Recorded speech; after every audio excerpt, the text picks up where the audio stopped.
Hi, everybody. I'm here with Dr. Kim Millman today. Hello, Doc. Hey there. Welcome, welcome, welcome. Thank you. I'm honored to be here. Great, thank you. So I actually have a lot of questions for you because this is a topic that is near and dear to my heart, and I'm not gonna blow it because today we're talking about something that's a secret organ. First, I just want to introduce you to our listener base, our viewer base. Dr. Kim's a holistic MD who practices in San Francisco Bay Area, molecular geneticist and ex-engineer at USC, trained infectious disease epidemiologist and expert in osteoporosis and natural medicine. Stanford-trained MD with 20 plus years of medical research and clinical experience. So you are no slacker. Look at you with that bio. She's all about sharing the information and advice about how to go about living healthfully. She advocates eating colorful, organic diets, moving your body for stress relief, and turning to natural medicine when you have an illness or chronic condition. So today, Dr. Kim wants to tell us about the secret organ that controls our heart, our brain, and our hormones. How's that for a secret? Exactly. It's important. That's right. So, Doc, let's have it. Let's get into the background. I mean, I've known you for a little while already, and I know that you've got kind of bulletproof credentials. You've been doing all kinds of amazing stuff that, just every passing conversation I have with you just makes me think, wow, she's so smart. And I know you've been really busy with the current research that you've been doing. So I'd love to hear about it. Let us know. Yeah, well, what I really want to talk about with you and your listeners today is an epidemic. And in 2004, the Surgeon Generals came out and predicted that 1/2 of all people in the United States over 50 by 2020 will have this disease. And this is a disease that could potentially impact your heart, your kidneys, your hormones, your brain, and essentially every organ in your body. And what I'm talking about here is bone disease. Now, I know that sounds weird, but here's the thing that you have to know. Bones are an organ, and this organ is directly responsible for controlling the health of your heart, your brain, and every other organ in your body. So if your bones start to degenerate, and the Surgeon General predicts that 1/2 of all people will have this problem over 50, then everything starts to fail. And I believe that one of the reasons why we take our bones for granted is because they're such a strong device in our body. And so we think that we can abuse them a little bit. Well, I'm here to tell you that you can't without sacrificing optimal health because they are so tied to everything else. So number one, I want to help your listeners today find out if they're at risk for this epidemic, because I know that 1 out of every 2 people who are listening here today could be at risk. Number two, even if these people are not at risk, help them to strengthen their bones so they can have a healthier, optimal life. If they always want to have a clear, crisp mind and a glowing skin, tiny waist, a great sex drive, they need to be thinking about how to keep their bones healthy. And I know that that's really a paradigm shift for people. Keep your bones healthy and you stay healthy. Let your bones degenerate and your sex drive, your clear, crisp mind, your tiny waist goes with it. So I really want to talk about 5 fundamental things that damage your bones and optimal health, and simple little tweaks that you can do to your lifestyle, to your diet, some simple botanicals that can really help your bones to get strong and help you to have a really fabulous life. Fantastic. And lastly, I want to give people the opportunity to figure out whether the things that we're talking about today are affecting them right now. I want to give your listeners the chance to see if they're at risk for any kind of badness that would happen to your bones and basically the rest of your body. If they are at risk, I want to talk about things today that they can do to reverse that risk. If they know they have osteoporosis, I want to give them things today that they can do to help to not so that their bones don't get any worse, and actually to help them reverse the bone damage that's there already. And then lastly, if a person is not at risk, who just wants to remain really active and healthy, I want to also give them things to do that they can do to strengthen their bones and keep their bones and their optimal health as as amazing as possible. Fantastic. Fantastic. So where do we start? So the first fundamental reason why bones decay is inflammation. And we know we're an inflamed society. In fact, in the extreme situations, we have increasing rates of Alzheimer and diabetes and autism, and these are all inflammatory conditions. And I believe that one of the reasons why we are so inflamed is that since the 1950s, we've given up many of our foods of old, like raw milk, organic vegetables, and these days we've given them up for so-called foods that come out of boxes that are sugar-coated, high fructose corn syrup. We have trans fats, homogenized fats, pasteurized proteins. And you know, the FDA says that all of these things are safe for us, but yet we're amidst in an epidemic of inflammatory diseases these days. And bone disease is an inflammatory disorder.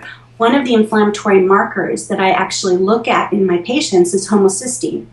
So if your homocysteine is elevated, you're inflamed. And so homocysteine is a marker for bone disease. People with high homocysteine are 2.5 times more likely to fracture their bones than someone who has a normal homocysteine. And one of the main mitigators of inflammation in the bone is a protein called rankle. And rankle actually turns on a set of DNA that creates this inflammatory little army that goes around, and the bone decay cells increase and the bone forming cells actually decrease. So you've got rankle turning on this inflammatory army that starts to go and chew up the bone.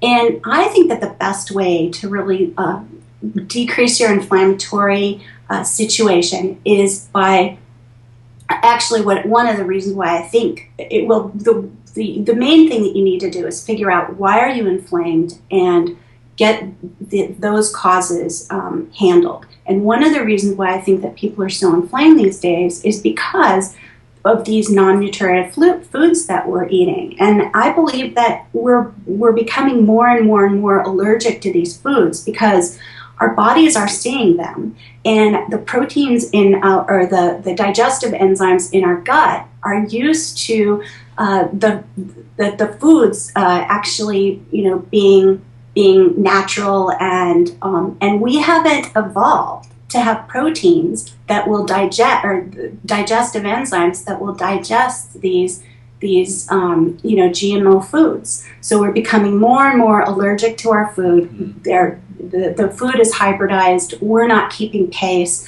We become allergic to our food, and then our gut lining breaks down. And you know as well as I do that, you know, leaky gut has all kinds of consequences. And one of the things that happens is that we become infected because we lose that barrier against infection. And you know that Candida is much on the rise, and a lot of people are doing anti-candidal diets and feeling so much better. And then the other thing that happens is that minerals are notoriously difficult actually to absorb. So because then we have this leaky, inflamed gut, it's harder for us to absorb our minerals, and we become mineral deficient. Mm-hmm. So my number one tip here is try to become a food detective. Figure out what foods you're allergic to and take them out of your diet. Now, this isn't such an easy thing to do because what happens is that the symptoms of food allergies so overlap. So you could be allergic to wheat and you could have the same exact symptoms as you would have if you were allergic to corn. So it's really hard to ferret out, but these are things that a holistic practitioner like myself and Dr. Shojai can help you with.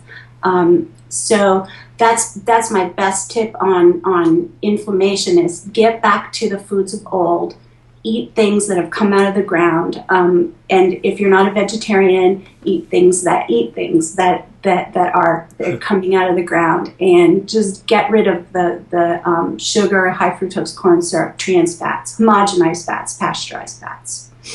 Fantastic. And when you say, so basically it's an absorption issue with the leaky gut, and also this rankle thing. And rankle, you guys, for those of you who don't look it up, is RANKL. for those of you who are curious about what Doc's talking about and want to go Google around and kind of do some more research. We're going to give you a ton of resources as well after this, so just stay tuned. Great, and so that's your number one cause for this deterioration.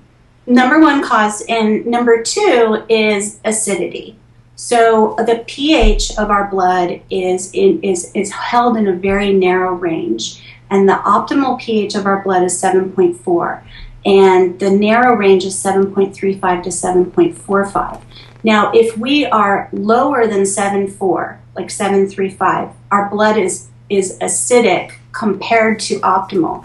We never have truly acidic blood. That would be less than 7, and basically we couldn't survive with a pH less than 7 in our blood. And then anything over 7.4 is alkaline, and alkaline compared to 7.4. So there are many chemical buffering systems in the body. One of the things is bicarbonate.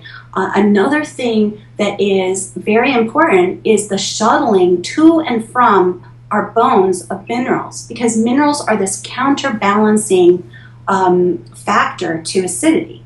And so that's one of the ways that our body actually handles acidity is actually to take the minerals from the bones. And we have calcium and magnesium, sodium, potassium, iron, manganese, and zinc. And these are the major alkalinizing minerals that are held in our bone. And they're constantly being shuttled back and forth. And these minerals are so important to all physiology, to metabolism. And what happens is that in order for us to maintain homeostasis, which means that we're optimally functioning, the blood gets the minerals first, and then the cells get the minerals second, and the bones get what's left over. So this is an issue, right? If our blood is always acidic, we are always going to be shuttling the minerals back and forth from the blood. And one thing that people don't realize, and I don't even think that MDs realize this, is because minerals are so intracellularly kept, you can't look at blood levels of magnesium and know whether you're magnesium deficient. I mean, you need to do something like a red blood cell of magnesium, or you need to do a hair analysis to really see where your mineral levels are. And, what are the things that make us acidic? Well, there is every time that we have any kind of energy production in our cell, it produces metabolic waste that's acidic. Anytime we deal with toxicity, we are producing acidic waste. Anytime that we eat an acidic food, and this is where our control comes from, this is where we actually can control the acidic load in our body, is through our food. But quite a bit of the food that we eat is acidic. So if you look at it, sugar is acidic, alcohol is acidic, coffee is acidic, black tea, even protein, nuts, fruit. There's an awful lot of acidic components to our diet, and grains are acidic. So there hardly is any alkaline foods. Really, basically, there's vegetables, lemon, lime, honey, and dairy. So what you want to do is counterbalance your acidity by having enough green vegetables and moderate the acidic foods that you have. So if you're a big coffee drinker, you don't want to have 5 cups of coffee a day. You want to moderate that. You want to have 1 cup of coffee a day. And drinking wine nightly. What I do is I have a half a glass of wine, and then I have a half a glass of mineral water, and that's going to decrease my acidic load. And the other thing that I tell my patients is to have the half plate veggie rule. So always have a half a plate is your vegetables, and that's going to counteract your acidic other foods that you're eating. How do you feel about some of these alkalizing agents that are out there? There's like the Kangen waters and a few other things that help drive alkalinity. Is that something that you've looked at the research on that, or? I haven't done a lot of research on alkalinizing machines, although I'll tell you that I own one. My husband loves the water, and I don't like it. It upsets my stomach for whatever reason. And I think that some people are meant to be a little more acidic than others and can actually handle that really high alkaline load. And I'm just really a big proponent of doing things from food and the way that let our bodies kind of get. But I'm also a big proponent of doing mineral supplementation as well. And that's my next topic, actually. All right, let's hear it. That was a great segue. So mineral deficiencies is another big reason why we don't have optimal health in our bones. And in fact, 99% of our calcium is in our bones, 50% of our magnesium is in our bones, 30% of sodium, 85% of phosphorus are in our bones. And minerals are so important to every single cellular reaction that we have. Our thyroid needs selenium and iodine and potassium, and our heart needs calcium and magnesium. Our pancreas needs chromium and zinc. Even our joints need minerals. Our joints need manganese and iron and sodium. And so there isn't an organ that doesn't need minerals. And so they're really a critical nutrient, and they're in short supply. And so the reason for this is since the 1920s, the mineral content of our food has drastically diminished. And this is because of overcropping and fertilizers. And the fertilizers that we use are basically devoid of any trace minerals. They have 4 major minerals in them, and we are just not getting trace minerals in our food anymore. And even if you eat organic, the amount of minerals in our food is drastically diminished. So they're in critical supply, or they're in critical need, and they're in short supply. So that's really that's a recipe for disaster. And so the best thing to get minerals, I think, again, is look to your food first. But if you're going to supplement with a really well-balanced mineral. And I want to give you my top 10 best nutrients for calcium. Because my top 10 best nutrients for calcium is much different than the Surgeon General's, where basically they're saying to have fortified cereal, fortified orange juice, a lot of different kinds of dairy, but these are not my top because so many people are allergic to dairy, and if you are allergic to it, the dairy that you're eating to get the calcium into your bones is actually going to cause more inflammation, and in fact you're going to be doing more damage to your bone than good. So my top 10 nutrients for calcium are sardines and salmon with edible bones, and you have to eat the bones because that's where the calcium's at.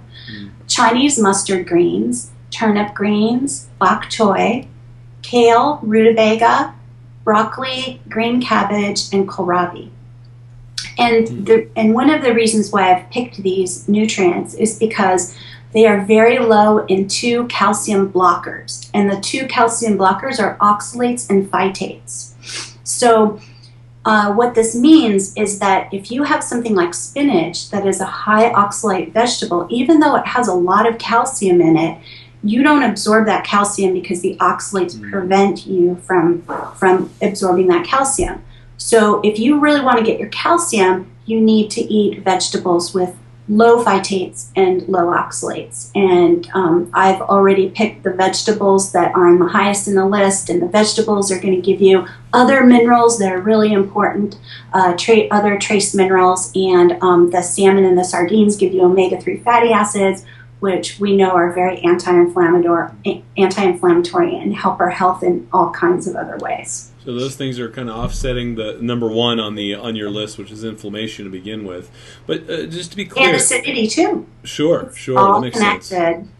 And so, to be clear, look, I mean, you have all these other organs that are requiring minerals. Who gets first in line? Are the bones kind of always last in line for the remineralization, or how does that work with the way these things get staged?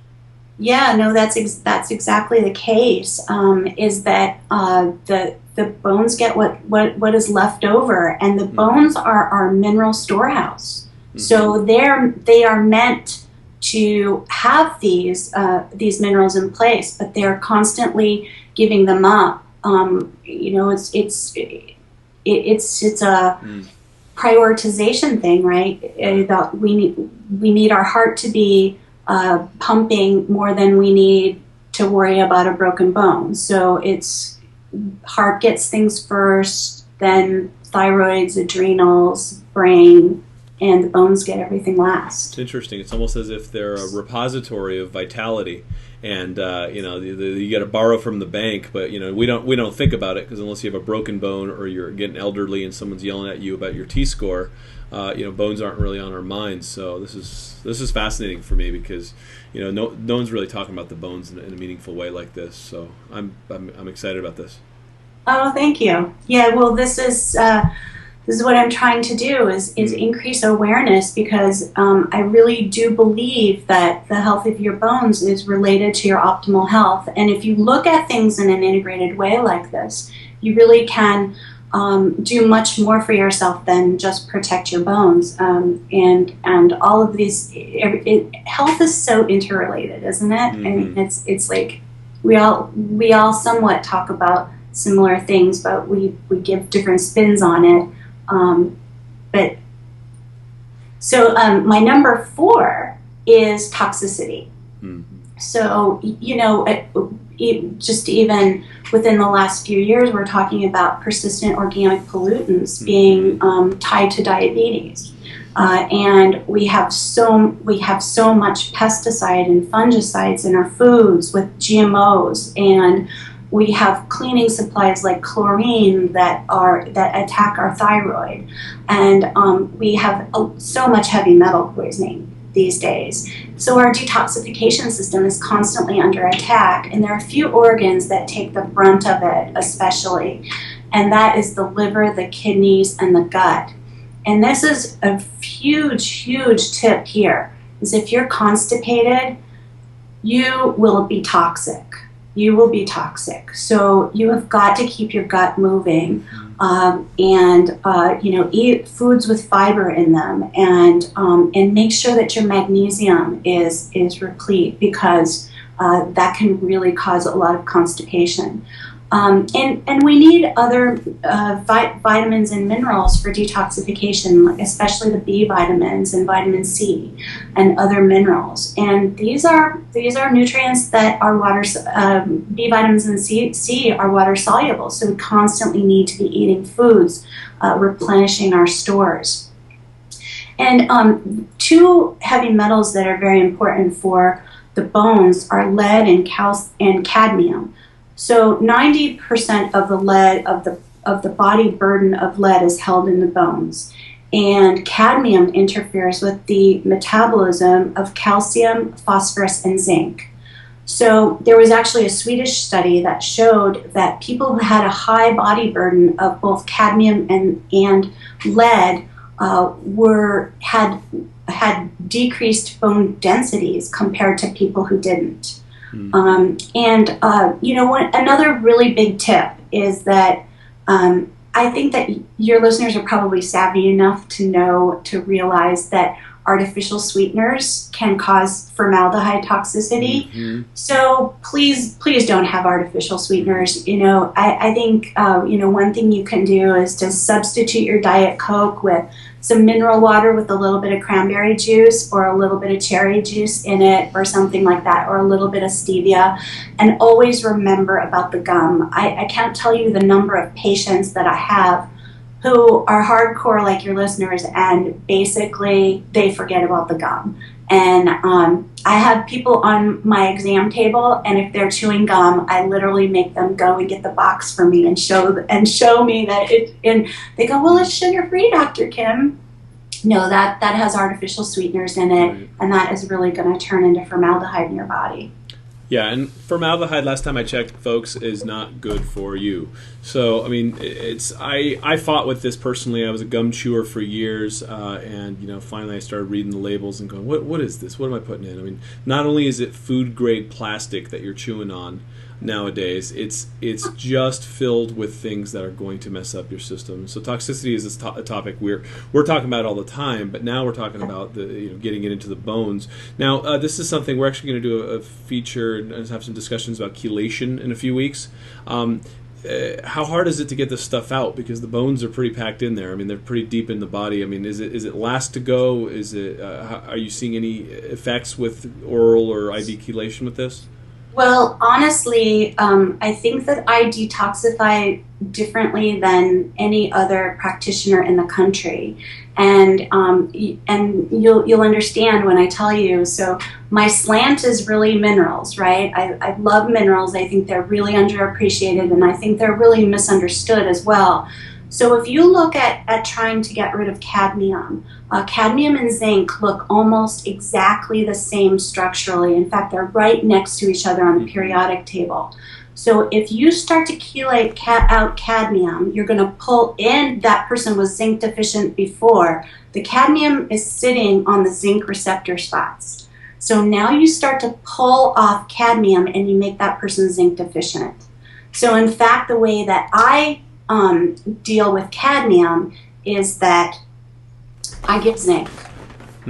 So the zinc will push the cadmium off of the receptor spot, and I make sure that the people have enough B vitamins, C vitamins, and other minerals, and I make sure their liver is working well, their kidneys not getting congested, and that their gut is wide open and free to get rid of the toxicity. So that's the way that I detoxify. I don't use any chelators. I just detoxify with minerals. And it comes off very slowly and very gradually, and people don't tend to have detoxification reactions. Fascinating. Very cool. Yeah.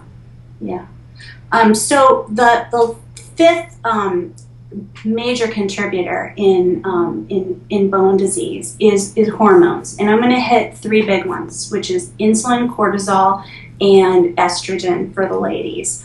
And so cortisol, there isn't anyone who comes into my office in Silicon Valley who doesn't have a cortisol that's sky high, because we live such a frenzied life. We have so much to do, so much stress, so little time.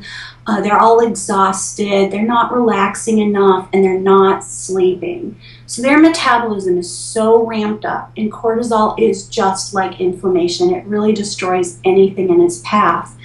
And we know that cortisol we know that prednisone, which is a synthetic form of cortisol, breaks down the bones so quickly. It's a huge risk factor for bone disease. It gives your body the breakdown message.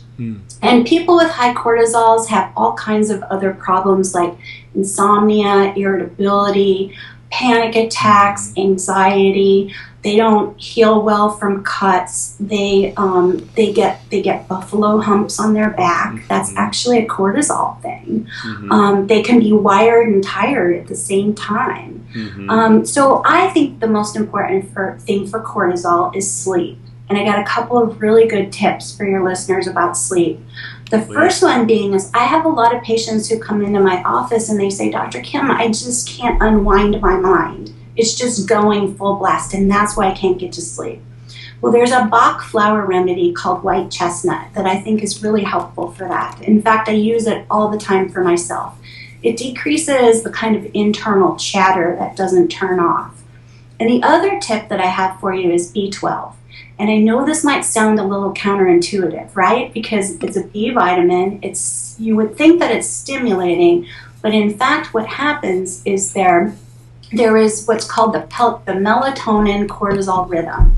So naturally what we should have is high cortisol in the morning, which gives us our get up and go, and then low melatonin, which puts us to sleep. We want high cortisol, low melatonin in the morning, and just the opposite at night, high melatonin, low cortisol.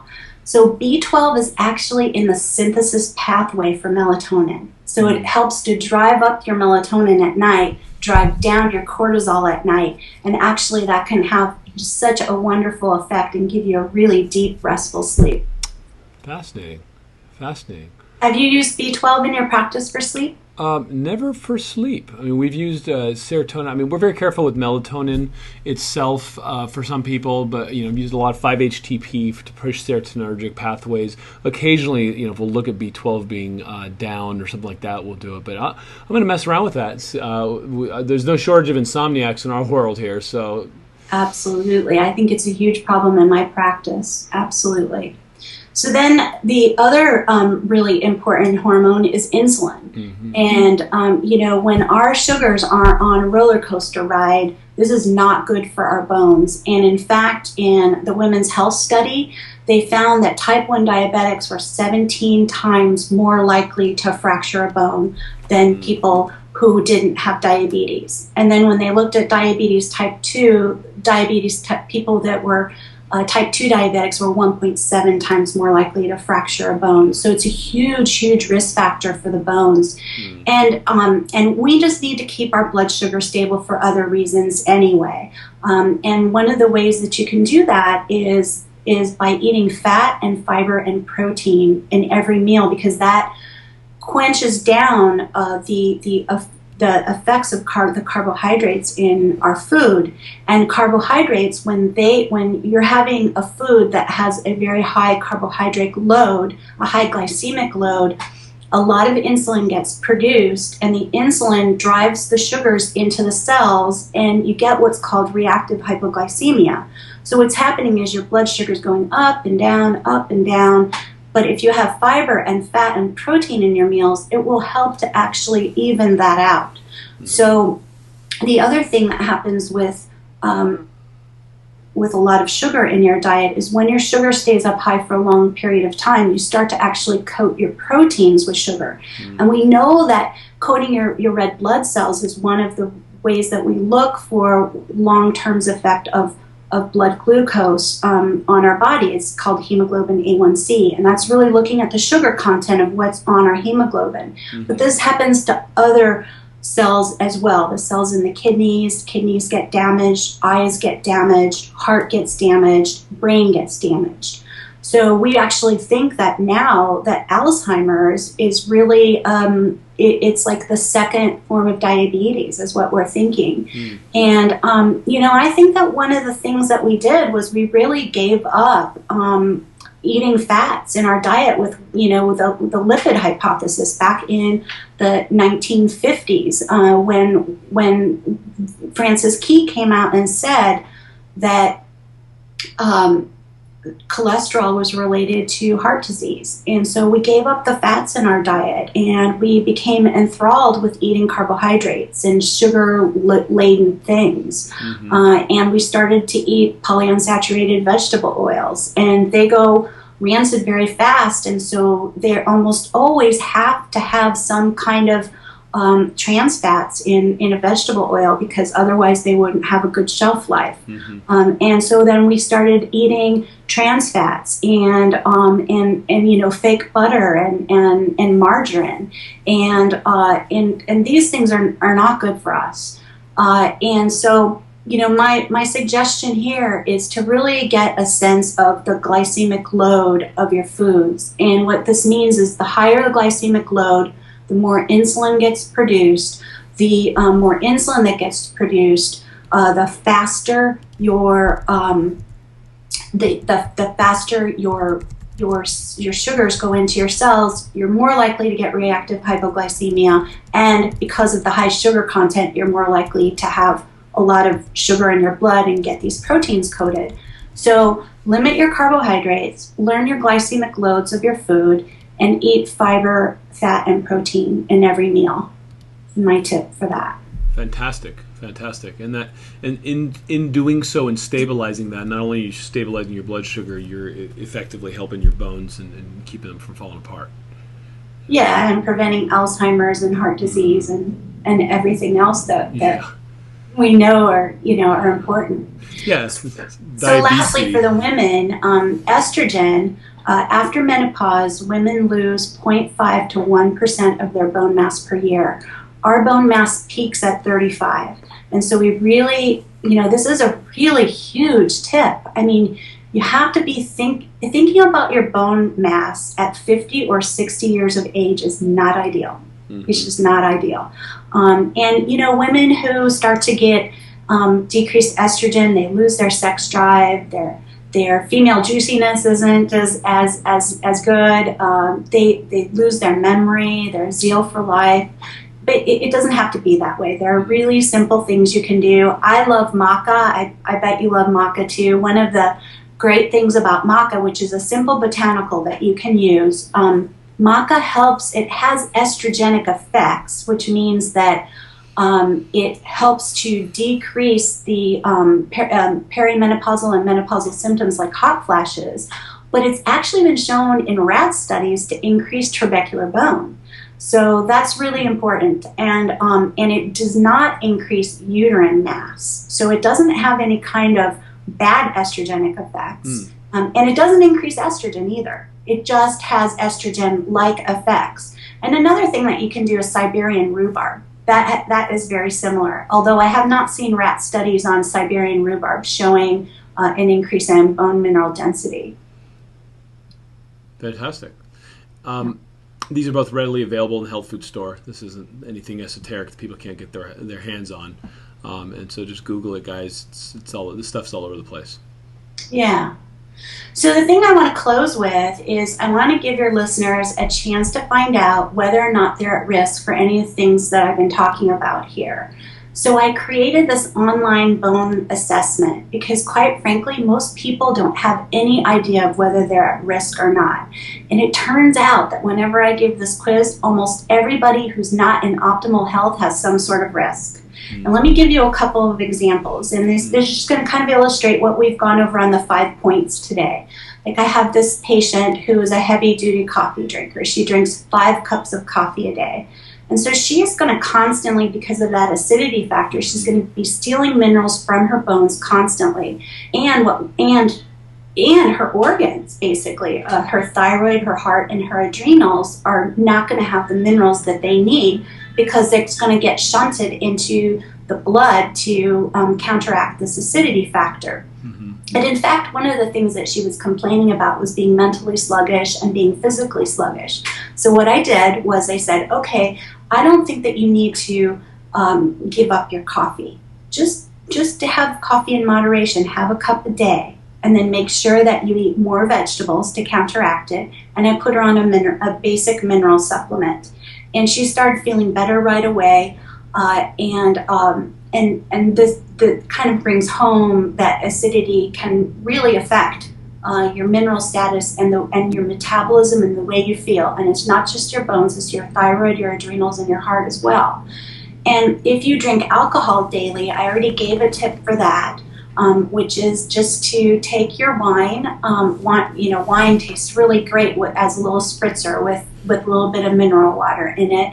But, wine is going to do the same thing. Even black tea is going to do the same thing. Green tea has less of an acidity factor than black tea. So if you can start to move from black tea to green tea, and we know that green tea is a great antioxidant. So it's so helpful in so many other ways too. And then I have my patients who come in and they're drinking Cokes, although I see this far less often than I used to in the beginning. And people who are drinking Cokes, they have the high fructose corn syrup, so they have the blood sugar issue, they have the acidity issue to deal with. And so if somebody is drinking a lot of Cokes and their blood sugar is going up, they could be irritable and anxious, but then a half an hour later, their blood sugar is tanking. So they've got their head up on the desk at 3 p.m. and their productive day is all over with. And when your blood sugar stays high, your cortisol stays high. And so it just is such a vicious cycle. So, Diet Cokes, switch this out for a mineral water with a little bit of cherry juice, a little bit of cranberry juice. If you're having the Diet Cokes instead of the high fructose corn syrup, you might think that you're doing yourself a favor. But again, the formaldehyde is causing toxicity. That's bringing toxicity into the mix.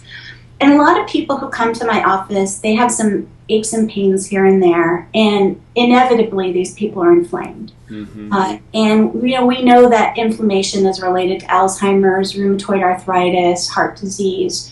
And again, eating a food that you're sensitive to can be a huge culprit here. And the problem with inflammation is that there are very few outward signs and symptoms from it. But there are many indicators of inflammation that I've found that I've put on my bone health assessment quiz, and inflammation is a big deal when it comes to the bones. So, it's my sincere hope that your listeners are not at risk, but there's a really easy way to find out. And so I created this online holistic bone health assessment test. Anybody can take it. You can go through the quiz. There are 5 sections that look at all the different things that we talked about today.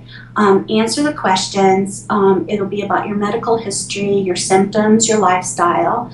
You don't have to be a doctor to answer the questions. And at the end, it'll take you through my custom algorithm, and it'll give you a score in each of the area as to whether you're at medium risk, you're at high risk, or you're super healthy.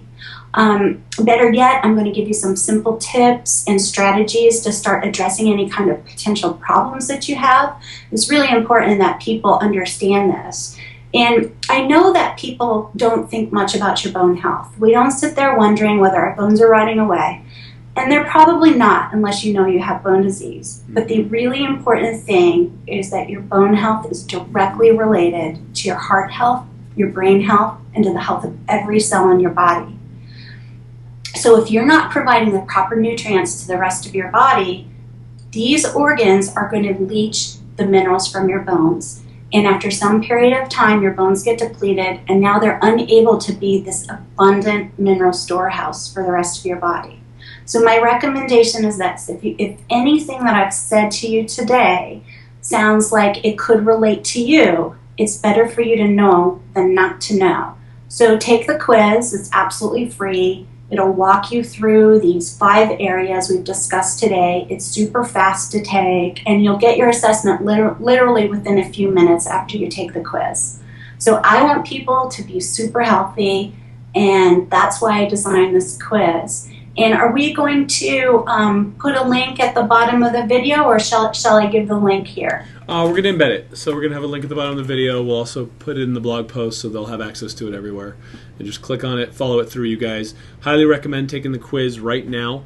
No better time than now. It's only going to take a couple minutes, and you'll know what you know, and then from there, Doc's got a bunch of advice for you.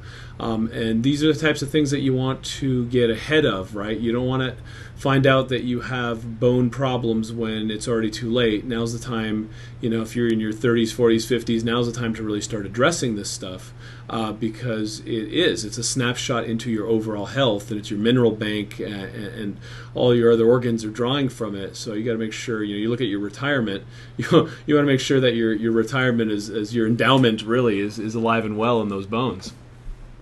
It's so true, and those are exactly the kinds of things that I want to increase awareness to. So if you have friends and family, please have them take the quiz as well, because we want to get the message out to as many people as possible to really start to think about your bones and to think about them in a different way. They are not just the structural support system for your body that you just have to worry about when you fall down and you break a bone and worry about breaking a hip when you're 85. No, you need to think about them now. It's interesting. Cross correlation is in Chinese medicine. The bones house the jing, or the essence, and it's really kind of like the most valuable stuff you got for your health is housed in the bones and stored there. So it's interesting how the ancients had known this somehow, and now we're starting to kind of come full circle with our science, realizing how valuable this secret organ, if you will, truly is. Yeah, no, exactly. That I had no idea about that perspective, but that's great. I'll send you some on that. I think you'll have some fun with it, seeing the correlations. So, I sure will. Excellent. Guys, we've been talking to Dr. Kim Millman, who is just a whiz at everything she does. She's a delightful person to know, and she's done some great work bringing this information out.